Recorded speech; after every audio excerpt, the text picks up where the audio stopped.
So, hello and welcome back once again to your own channel Judicious. We were talking about the Factories Act and the important provisions thereof, जिसमें हमने सबसे पहले cover कर चुका था पिछले session में about the health provisions of the workers. तो हेल्थ प्रोविजंस के बाद जो नेक्स्ट इंपॉर्टेंट प्रोविजन आता है एक फैक्ट्रीज एक्ट के अंदर, वो है about the safety of the workers who are working in a factory. आप कोई भी मैन्युफैक्चरिंग यूनिट या कोई भी इनफैक्ट कोई भी ऐसे एस्टेब्लिशमेंट रन नहीं कर सकते if you are not taking proper care of the safety of the workers who are working in that establishment.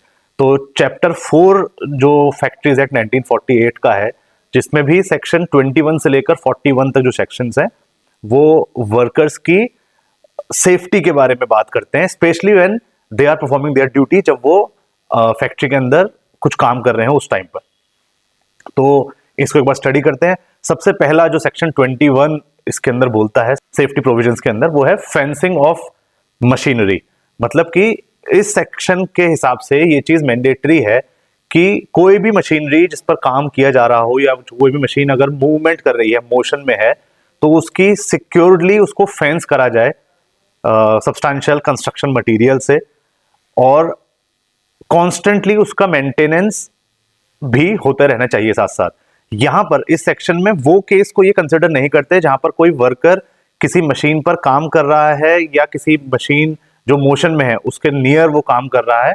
किस पर्पज से? उसको एग्जामिन करने के लिए. तो एग्जामिन करने के टाइम पे तो ऑब्वियसली वो जो फेंसिंग होगी वो हटानी पड़ेगी, जो सेफ गार्ड्स होंगे वो हटाने पड़ेंगे ताकि आप क्लोजली जाकर उस मशीन को एग्जामिन कर पाए. तो इस प्रोविजन इस बात को यहाँ पर अभी कंसिडर में नहीं करा गया है. इस सिचुएशन को एज एन एक्सेप्शन मानेंगे. हालांकि इसके अलावा अगर उस मशीन का इंस्पेक्शन नहीं हो रहा है या फिर उसका एग्जामिनेशन नहीं हो रहा है तो ये मैंडेटरी है कि नॉर्मल फंक्शनिंग के दौरान वो मशीन सिक्योरली फेंस्ड रहे और कंस्ट्रक्शन मटेरियल से वो सेफगार्ड्स करी जा सके. एग्जांपल, कोई भी इलेक्ट्रिक जनरेटर है या कोई वाटर टरबाइन एटसेट्रा, ऐसे कोई भी मशीन है.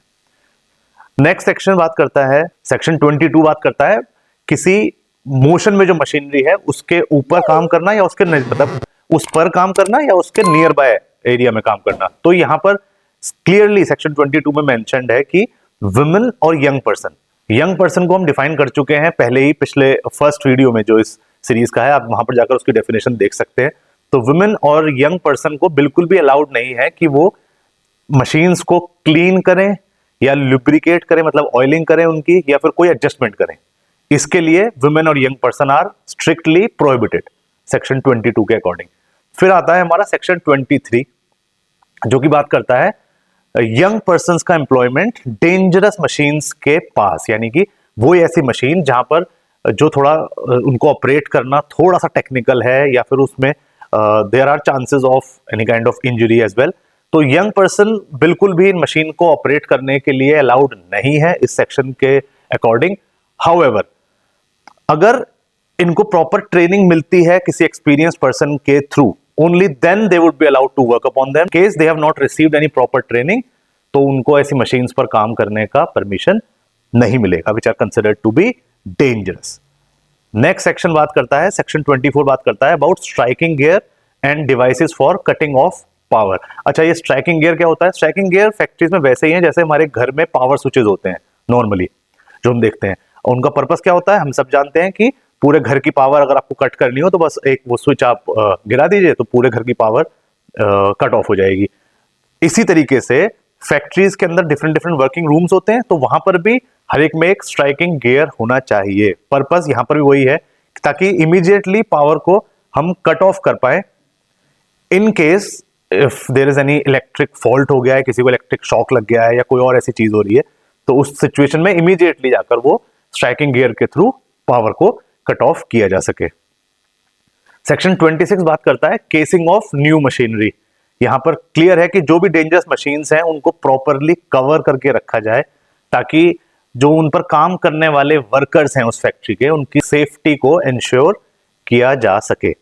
Then we have section number 28 जो कि बात करता है हॉइस्ट्स एंड लिफ्ट्स की. तो लिफ्ट्स, पहली बात तो यह है कि प्रॉपर वर्किंग कंडीशन में होनी चाहिए. हर एक 6 महीने में इन लिफ्ट्स का एग्जामिनेशन होगा. उसके बाद जो इन लिफ्ट्स का गेट है वो इंटरलॉक होने चाहिए सो दैट जिस टाइम पर ये लिफ्ट मोशन में है उस टाइम पर गेट ना खुले, ताकि जो वर्कर्स उसके अंदर ट्रैवल कर रहे हैं उस लिफ्ट के अंदर उनको इंजरी ना हो। प्लस कितनी मैक्सिमम लोड कैपेसिटी है एक लिफ्ट की, वो क्लियरली मेंशन्ड होना चाहिए कि this much load it can carry, ताकि उससे ज्यादा क्वांटिटी में वर्कर्स उसके अंदर ना जाए और कोई भी इंजरी होने से खुद को बचा सके। फिर आता है सेक्शन 29 जो बात करता है लिफ्टिंग मशीन्स, चेन्स और रोप्स की। तो यहां पर क्लियरली मेंशन्ड है कि इनको प्रॉपरली मेंटेन रहेंगी वो लिफ्टिंग मशीन्स, चेन्स और रोप्स वगैरह, और हर एक साल के अंदर मींस एवरी 12 मंथ्स के अंदर इनका केयरफुल एग्जामिनेशन करा जाएगा to check whether they are fully functional, operational, safe to use etcetera.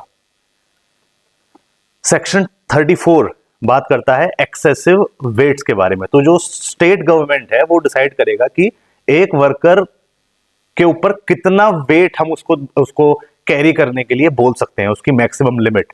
अब कोई भी फैक्ट्री का ऑक्यूपायर या ओनर किसी भी वर्कर को फोर्स नहीं कर सकता कि वो स्टेट गवर्नमेंट ने जो प्रिस्क्राइब्ड मैक्सिमम वेट लिमिट है उसके ऊपर जाकर, उसके ओवर एंड अबव जाकर किसी वर्कर को वो वेट कैरी करने के लिए फोर्स नहीं कर सकते। Then we have section number 35 जो कि बात करता है प्रोटेक्शन ऑफ आईज की।